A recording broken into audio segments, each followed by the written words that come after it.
আল্লাহ রাসূল সাল্লাল্লাহু আলাইহি ওয়াসাল্লাম হাদিসের ভিতরে বলেন, আল্লাহ তাআলার একজন ফেরেশতা মজলিসের এক পাশে দাঁড়ায় গিয়ে ঘোষণা করতে থাকে, ইবনে মাজার হাদিস, ফেরেশতা বলতে থাকে, কুমু ফুলান ইবনে ফুলানিন মাগফুরিল্লাহু, হে উমুকের পুত্র উমুক, যাও যাও, আল্লাহ তাআলা তোমাকে মাফ করে দিয়েছে। সকলে দুরূদ শরীফ পড়ি। আল্লাহুম্মা সাল্লি আলা মুহাম্মাদিন ওয়া আলা আলি মুহাম্মাদ কামা সাল্লাইতা আলা ইব্রাহিম ওয়া আলা আলি ইব্রাহিম ইন্নাকা হামিদুম মাজিদ। আল্লাহুম্মা বারিক আলা মুহাম্মাদিন ওয়া আলা আলি মুহাম্মাদ কামা বারাকতা আলা ইব্রাহিম ওয়া আলা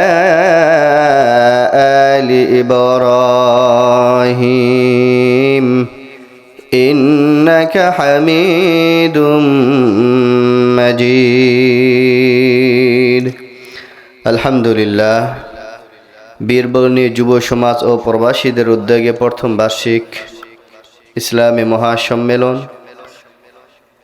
এই সম্মেলনের সম্মানিত সভাপতি মুফতি সানোয়ার হোসেন সাইফি সাহেব দামাত বারাকাতুহুম আলিয়া সহ আমার মঞ্চে উপবিষ্ট যুবক ভাইরা, পর্দার আড়ালে অবলা সরলা মা ও বোনেরা এবং আমার ডান পাশে ছোট্ট ছোট্ট সোনামণিরা, আমরা সর্বপ্রথম ওই আল্লাহ তাআলার দরবারে শুকরিয়া আদায় করতেছি যে আল্লাহ তাআলা আমাদেরকে এই দ্বীনি মজলিস জান্নাতের বাগানের ভিতরে বসার তৌফিক দান করলেন। এজন্যই মালিকের দরবারে শুকরিয়া আদায় করি, বলি আলহামদুলিল্লাহ। একটু কমায় দাও। এবং লাখো কোটি দুরুদ বর্ষিত হোক মহামানব সৃষ্টির দূত জনাবে মুহাম্মদুর রাসূলুল্লাহ সাল্লাল্লাহু আলাইহি ওয়াসাল্লামের দরবারে। মুআজ্জাজ হাজিরিন, এই যে একটি আজকে মাহফিল, এই মাহফিলটার বড় দাম, এই মজলিসের বড় দাম। আল্লাহ রাসূল সাল্লাল্লাহু আলাইহি ওয়াসাল্লাম বলেন, ফারতাউ বিরিয়াজিল জান্নাহ, হে সাহাবায়ে কেরাম, যখন তোমরা জান্নাতের সীমানা দিয়ে অতিক্রম করো, কিছুক্ষণ সময় হলেও অবস্থান করো। সাহাবায়ে কেরাম জিজ্ঞাসা করলেন, প্রশ্ন করলেন, ওমা বিরিয়াজিল জান্নাহ, দুনিয়াতে জান্নাতের বাগান কোথায়? আল্লাহ রাসূল সাল্লাল্লাহু আলাইহি সাল্লাম বলেন, হালাকু যিকর, দুনিয়ার ভিতরে যে স্থানে যে জায়গাতে কোরআন এবং হাদিস আল্লাহ তাআলার বরত্বের আলোচনা হয়, ওই জায়গাটা ওই সময়ের জন্য আল্লাহ তাআলার কাছে জান্নাতের বাগান হয়ে যায়। সুবহানাল্লাহ বলে। তাহলে রসুলের ভাষ্য অনুযায়ী আমরা জান্নাতের বাগানের ভিতরে বসে রয়েছি। এখানে বসলে আমাদের ফায়দা কি, লাভ কি? আল্লাহ রসুল সাল্লাল্লাহু আলাইহি ওয়াসাল্লাম বলেন, যতক্ষণ পর্যন্ত এখানে কোরআন সুন্নাহ আলোচনা হবে ততক্ষণ পর্যন্ত আল্লাহ তাআলার পক্ষ থেকে অগণিত রহমত নাজিল হইতে থাকবে। আল্লাহ রসুল সাল্লাল্লাহু আলাইহি ওয়াসাল্লাম বলেন, অগশিয়াতুহুমুর রাহমাহ ওয়া নাযালাত আলাইহিমুস সাকিনাহ ওয়া যাকারাহুমুল্লাহু ফীমান ইনদা। সাউন্ড বেশি মোটা হয়েছে, একটু চিকন করে দেন, ঢ্যাপ ঢ্যাপ করতেছে। তো আল্লাহ রসুল সাল্লাল্লাহু আলাইহি ওয়াসাল্লাম বলেন যে পৃথিবীর ভিতরে যে স্থানে যে জায়গাতে কোরআন সুন্নাহর আলোচনা হবে, কোরআন হাদিসের আলোচনা হবে, ওই জায়গাটা ওই সময়ের জন্য আল্লাহ তাআলার কাছে জান্নাতের বাগান হয়ে যায়। তাহলে রসুলের ভাষ্য অনুযায়ী, রসুলের কথা অনুযায়ী আমরা সকলেই আল্লাহ তাআলা সেই জান্নাতের ভিতরে অবস্থান করতেছি। যতক্ষণ পর্যন্ত এখানে অবস্থান করব আমাদের উপর রহমত নাজিল হবে, বরকত নাজিল হবে। যতক্ষণ পর্যন্ত আমরা এখানে থাকব ততক্ষণ পর্যন্ত আমাদের গুনাহগুলো মাফ হইতে থাকবে। সুবহানাল্লাহ। শুধু কি তাই? আল্লাহ রাসূল সাল্লাল্লাহু আলাইহি সাল্লাম বলেন, ওয়া যাকারাহুমুল্লাহ ফি মান ইনদা। আল্লাহ রাসূল সাল্লাল্লাহু আলাইহি সাল্লাম বলেন, এ ভাই এত পাকাপাকি করলে আমি কথা বলবো না। কেন এত মাইক করেছেন কেন? রাইট করে রাখেন, বারবার মাইকে হাত দিবেন না, এখানে সমস্যা হচ্ছে কথা বলতে। আল্লাহ রাসূল সাল্লাল্লাহু আলাইহি সাল্লাম বলেন, ওয়া যাকারাহুমুল্লাহু ফি মান ইনদা। এখানে যে সুবহানাল্লাহ বলা হয়, আল্লাহ তাআলার বরত্বের আলোচনা হয়, এই আলোচনাগুলো আবার আল্লাহ তাআলা তার নিকটতম ফেরেশতাদের সাথে আলোচনা করেন। কি বলেন? আল্লাহ তাআলা বলেন যে ফেরেশতারা দেখো তো পৃথিবীর ভিতরে কোন জায়গাতে কোন স্থানে আমার বান্দাগুলো কি বলে দেখো। ফেরেশতারা চলে আসে, এসে দেখতে থাকে আল্লাহ তাআলার কিছু সংখ্যক বান্দা কোরআন হাদিসের আলোচনা শুনতেছেন, এবং যখন সুবহানাল্লাহর বলার প্রয়োজন হয় বান্দাগুলো সুবহানাল্লাহ বলে, যখন আলহামদুলিল্লাহ বলার প্রয়োজন হয় বান্দাগুলো তখন আলহামদুলিল্লাহ বলে। ফেরেশতারা তখন আল্লাহ তাআলার কাছে গিয়ে বলে, আল্লাহ আপনার কিছু সংখ্যক বান্দা দ্বীনি মজলিসের ভিতরে বসে কোরআন হাদিসের আলোচনা শুনে তারা সুবহানাল্লাহ বলতেছে, আলহামদুলিল্লাহ বলতেছে, আল্লাহু আকবার বলতেছে। সেই সুবহানাল্লাহ, আলহামদুলিল্লাহ, আল্লাহু আকবারের ধ্বনিগুলো আপনার আরশে আজিম পর্যন্ত পৌঁছে যাচ্ছে। সুবহানাল্লাহ বলে। তখন আল্লাহ তাআলা বলেন, ক্বালা ফাশহাদু আনা মাআকুম মিনাশ শাহিদিন। আল্লাহ রাব্বুল আলামিন ফেরেশতাদের সাথে গর্ব করে বলতে থাকে, ফেরেশতাদের সাথে ঘোষণা করতে থাকে, আল্লাহ তাআলা বলেন, ফেরেশতারা দেখো তো দেখো, যেই বান্দাগুলো যেই বান্দিগুলো আমি আল্লাহ তাআলার বরত্বের আলোচনা শুনে সুবহানাল্লাহ বলে, আলহামদুলিল্লাহ বলে, আল্লাহু আকবার বলে, তারা কি আমি আল্লাহ তাআলাকে দেখছে? ফেরেশতারা বলে, না, আপনাকে দেখে নাই।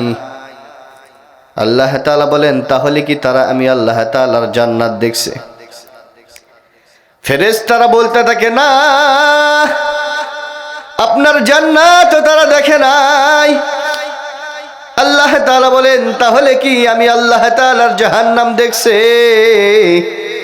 ফেরেশতারা বলে, না, তারা তো আপনার জাহান্নাম পর্যন্ত দেখে নাই। আল্লাহ তাআলা বলেন, তাহলে কি আমার রাসূলকে তারা দেখছে?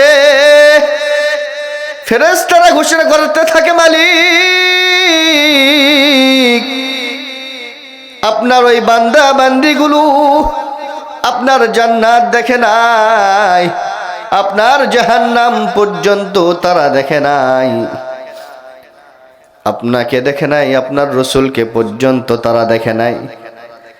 আল্লাহ তাআলা বলেন, ক্বালা ফাশহাদু, হে ফেরেশতারা তোমরা সাক্ষী থেকে যাও, যেই বান্দা বান্দিগুলো আমি আল্লাহ তাআলাকে না দেখে বিশ্বাস করে ঈমান নিয়ে আসছে, আমি আল্লাহ তাআলার বরত্বের আলোচনা শুনে সুবহানাল্লাহ আলহামদুলিল্লাহ বলে, আল্লাহু আকবার বলে, যাও যাও, আমি আল্লাহ তাআলা তাদের পিছনের সমস্ত গুনাহগুলো মাফ করে দিলাম।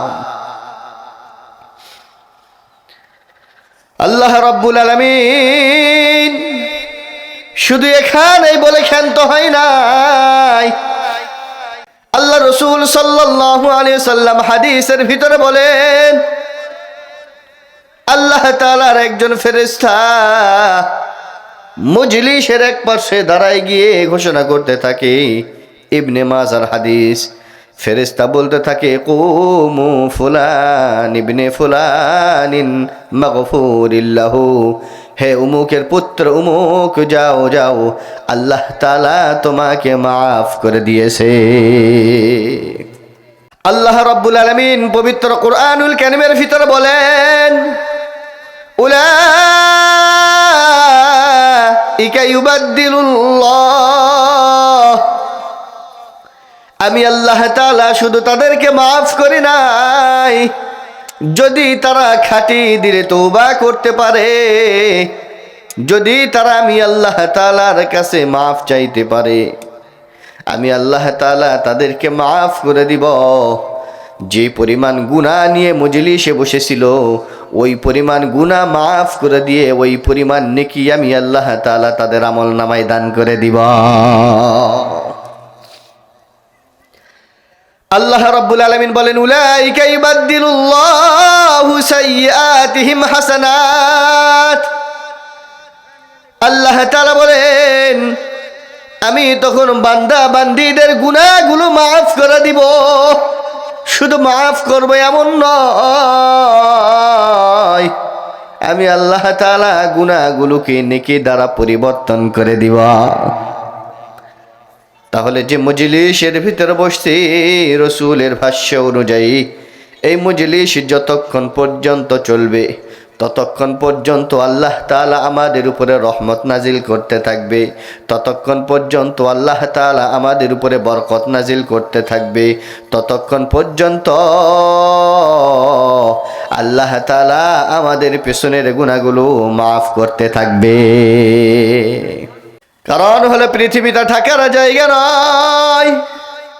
আল্লাহ রাসূল সাল্লাল্লাহু আলাইহি ওয়াসাল্লাম বলেন, ইযা জা, আল্লাহ রাসূল সাল্লাল্লাহু আলাইহি সাল্লাম বলেন এবং আল্লাহ রাব্বুল আলামিন পবিত্র কুরআনুল কারীমের ভিতরে বলেন, ইযা জা আজালুহুম লা ইস্তাখিরুনা সাআতাও ওয়া লা ইস্তাকদিমুন।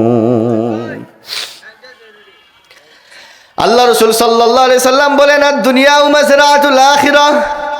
আর আল্লাহ তাআলা বলেন, ইযা জা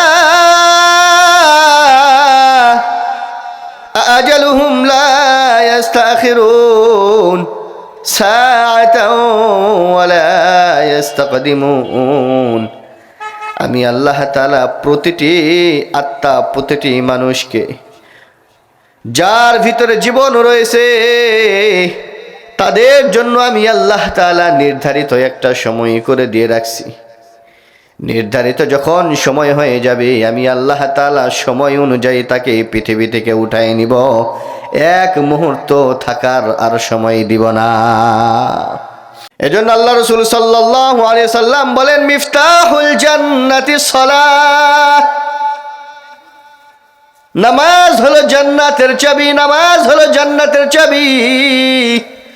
আল্লাহ রাসূল সাল্লাল্লাহু আলাইহি ওয়াসাল্লাম যখন বয়ান করছেন, আল্লাহ রাসূলের সাহাবী আব্দুল্লাহ আনসারী রাদিয়াল্লাহু তাআলা আনহু রাসূলের জবান থেকে যখন শুনছেন, আল্লাহ রাসূল বলেন, জান্নাতের চাবি হলো নামাজ, জান্নাতের চাবি হলো নামাজ।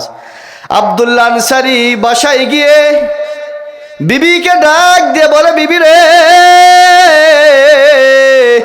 রসুলের জবান থেকে শুনলাম আল্লাহ রসুল সাল্লাল্লাহু আলাইহি ওয়াসাল্লাম বলছে, মিফতাহুল জান্নাতি সালাহ, নামাজ হলো জান্নাতের চাবি। বিবি রে, ওয়াদা কর, জান্নাতে যদি যাইতে চাও জান্নাতের চাবিটা অর্জন করতে হবে। আজ থেকে ওয়াদা করে নাও, তুমি আর আমি একদিনের জন্য নামাজ কাজা করব না। আব্দুল্লাহ আনসারী রাদিয়াল্লাহু তাআলা আনহুর স্ত্রী ডাক দিয়ে বলে, স্বামী হে,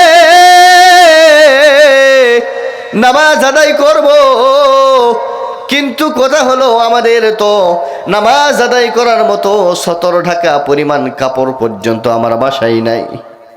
আপনি না হলে নামাজ আদায় করতে পারবেন, কিন্তু আমি যে নামাজ আদায় করব আমার 17 ঢাকা পরিমাণ পর্যন্ত কাপড় নাই।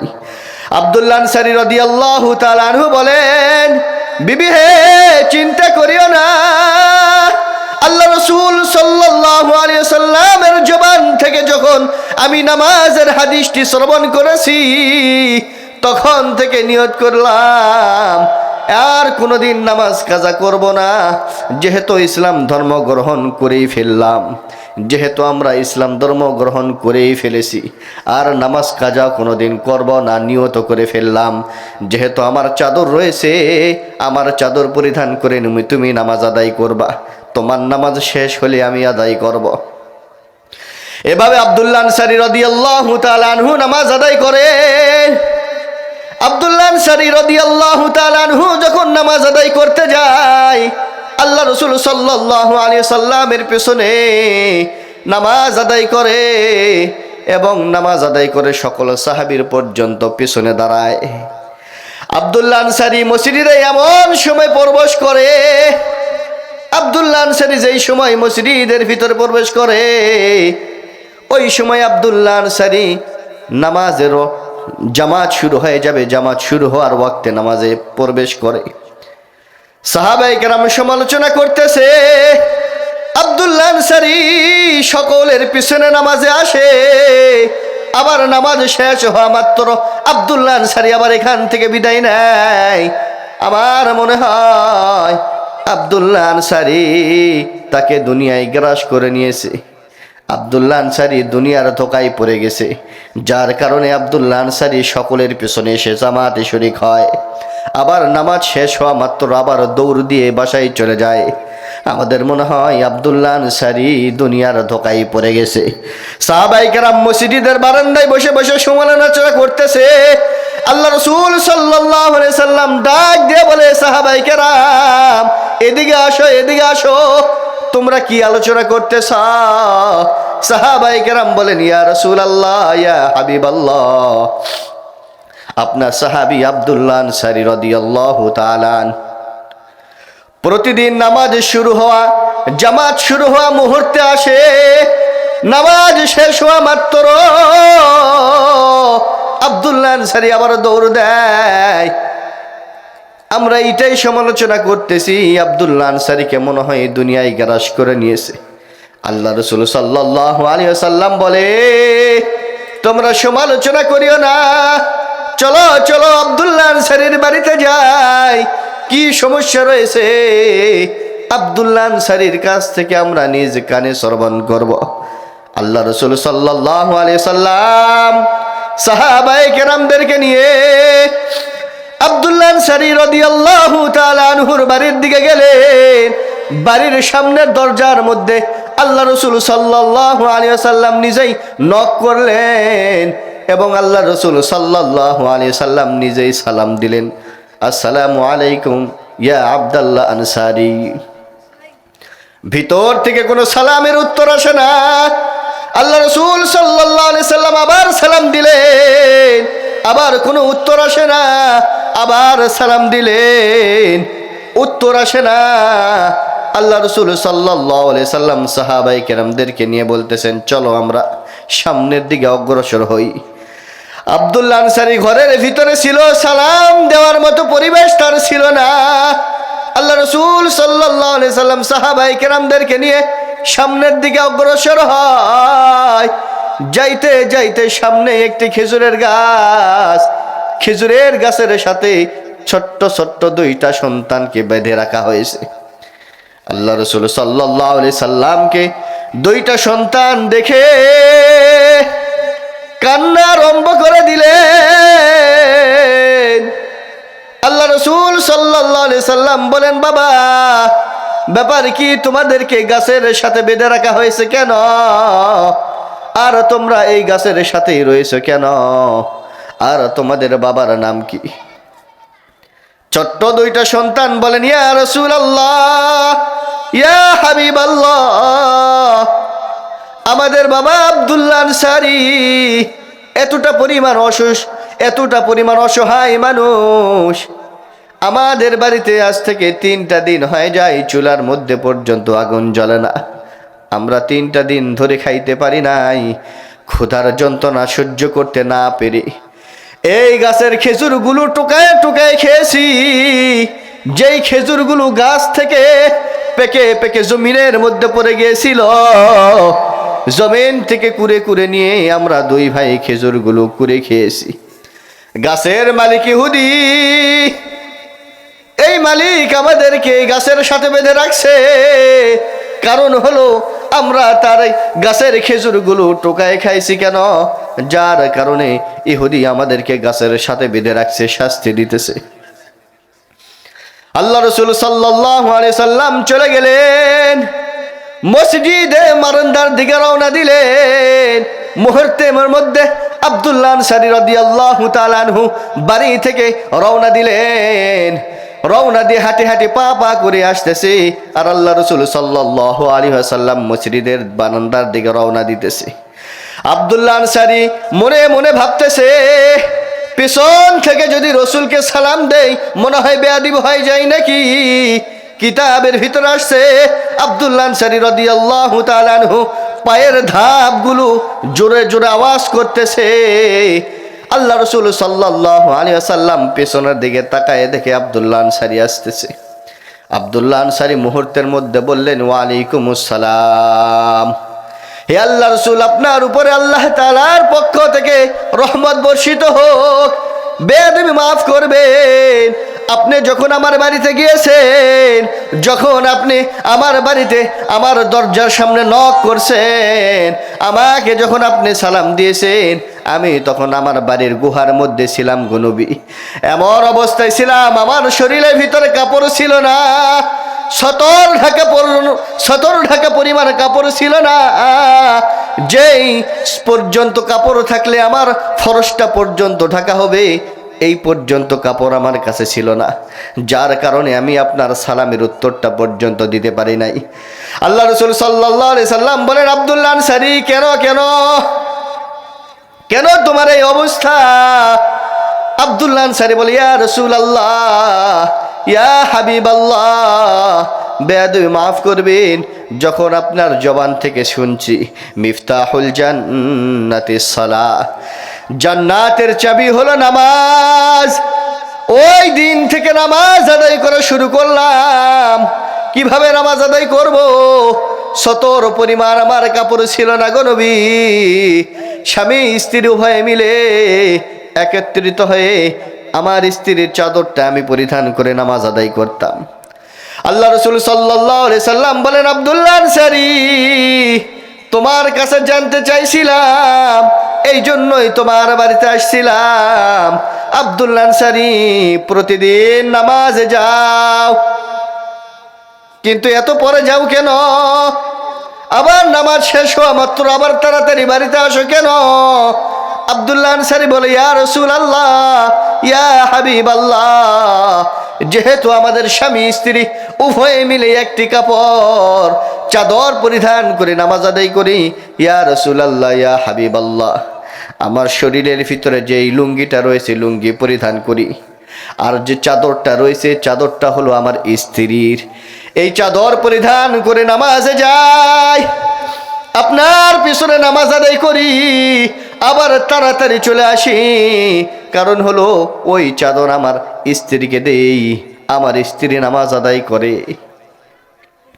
আমি তখন এই গর্তের ভিতরে প্রবেশ করে থাকি, যার কারণে আপনার সালামের উত্তর দিতে পারি নাই।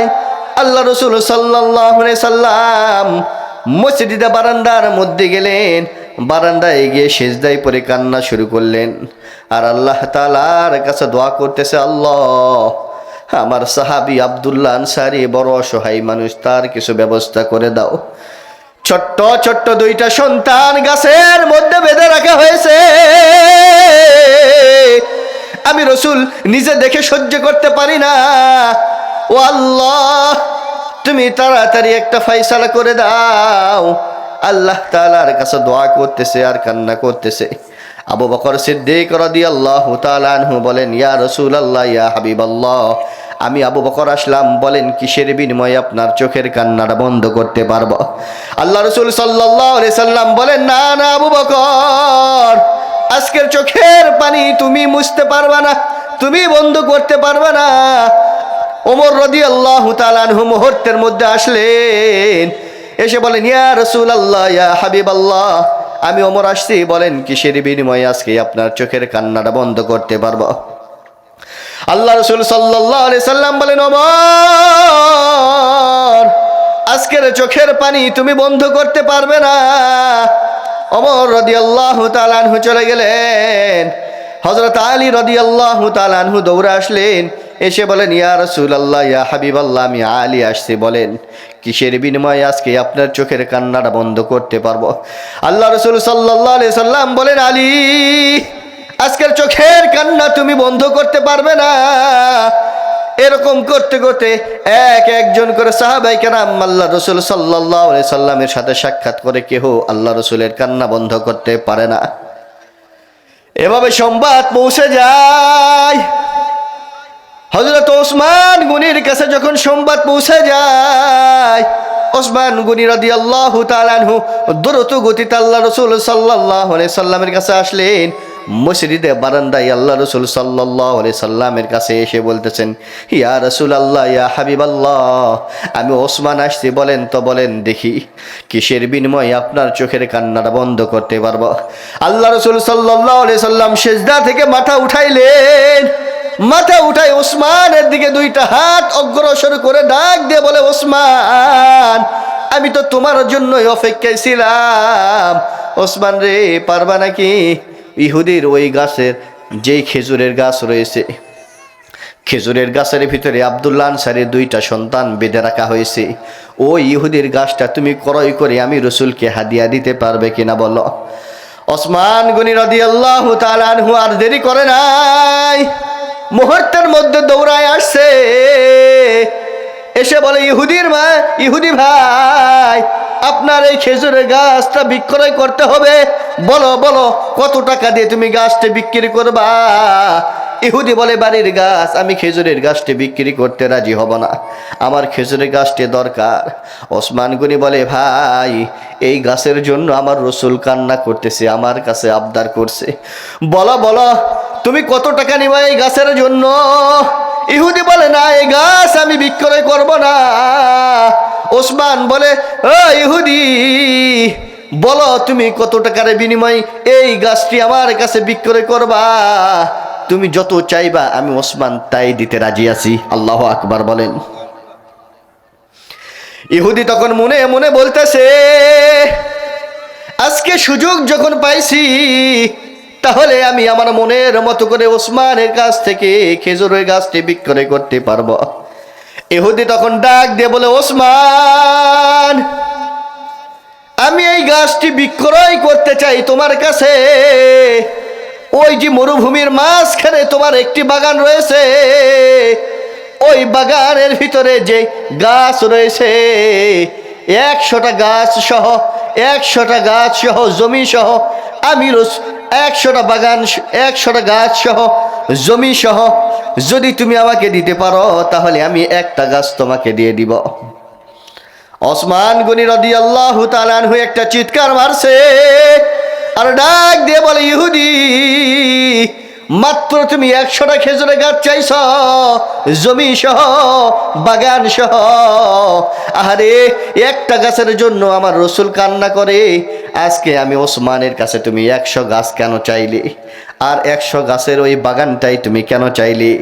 আজকে যদি আমি ওসমানের কাছে সমস্ত সম্পত্তিগুলো যদি তুমি চাইতে, আমি আল্লাহ রসুলকে খুশি করার জন্য সমস্ত সম্পত্তি দিয়ে দিতাম, বিনিময়ে একটা গাছ তোমার কাছ থেকে ক্রয় করে নিতাম। আল্লাহু আকবার বলেন, আল্লাহু আকবার। ইহুদি বলে, না না, আমি 100 খেজুরের গাছ চাই, বাগান সহ, জমি সহ। দাও, জমিন করে দাও, দলিল করে দিয়ে দাও। ওসমান গনি রাদিয়াল্লাহু তাআলা আনহু খাতার মধ্যে লিখে দিয়ে দিলেন। আর ইহুদির মালিক, ইহুদি খেজুরের গাছের মালিক, ইহুদি খাতার মধ্যে করে লিখে দিয়ে দিলেন। আল্লাহ রসুল সাল্লাল্লাহু আলাইহি সাল্লাম কাগজটা নিয়ে এসে আল্লাহ রসুলের হাতে দিয়ে দিলেন। আল্লাহ রসুল সাল্লাল্লাহু আলাইহি ওয়াসাল্লাম দুইটা হাত আসমানের দিকে উঠাই বলে, ওসমান, আমি রসুল ঘোষণা করলাম, তোমাকে জান্নাতে না নিয়ে যাওয়া পর্যন্ত আমি রসুল জান্নাতে প্রবেশ করব না। সুবহানাল্লাহ বলেন, সুবহানাল্লাহ।